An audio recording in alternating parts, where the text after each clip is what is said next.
Alors, c'est bien que vous me demandiez. Tout d'abord, il faut revenir au début. C'est qu'il faut se souvenir que, et c'est un peu le paradoxe que demandait Ariel à ce moment-là, c'est qu'on croit qu'on est un quand on est séparé des goïs. Et en fin de compte, c'est difficile à dire et c'est difficile à vivre. Mais si on veut vraiment être un peuple un, il faut s'occuper aussi des autres. C'est ce que disait Manitou, que le projet qui était donné Mont Sinaï, c'est Vatem Tiouli Mamlechet Kohanim Vegoy Kadosh. Traduction, vous serez pour moi un royaume de prêtres. Donc, c'est que si vous êtes tous prêtres, les prêtres, c'est les serviteurs, c'est qu'il faut bien qu'il y ait d'autres gens, c'est les autres nations, c'est les 70 nations, donc tous les peuples du monde.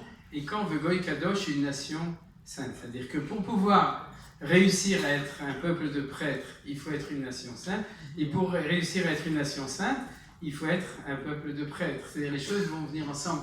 On ne pourra jamais réussir une véritable unité du peuple juif si on n'a pas au niveau du 13e, cette interconnexion.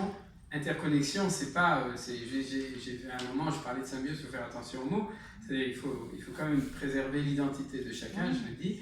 Mais cette interconnexion entre nous et les nations, et c'est ça ce secret, qu'on est 12, mais en fin de compte, on est 13, et pour être Echad, on doit être ces 13, et il faut cette interface. Alors, qui c'est exactement? Qui c'est cette tribu de Ephraïm, etc., ou de Ménaché? Qui c'est? Vous savez qu'on ne sait pas exactement qui on est, mais au niveau actuellement uniquement purement spirituel, parce que toutes les tribus ne sont pas revenues, à un moment, j'imagine qu'on comprendra, on comprendra. Maintenant, nos sages nous disent clairement que Yosef, c'est celui qui s'occupe de ça, Oel Sheken Ba'adam, et je vous rappelle qu'au moment où il est sorti du puits pour entrer dans le palais de Pharaon, Hachem lui a enseigné en une nuit les 70 langues. Parce que pour réussir le projet avec Pharaon, il fallait devenir le juif qui est capable de parler le langage universel. Voilà, j'espère que j'ai répondu.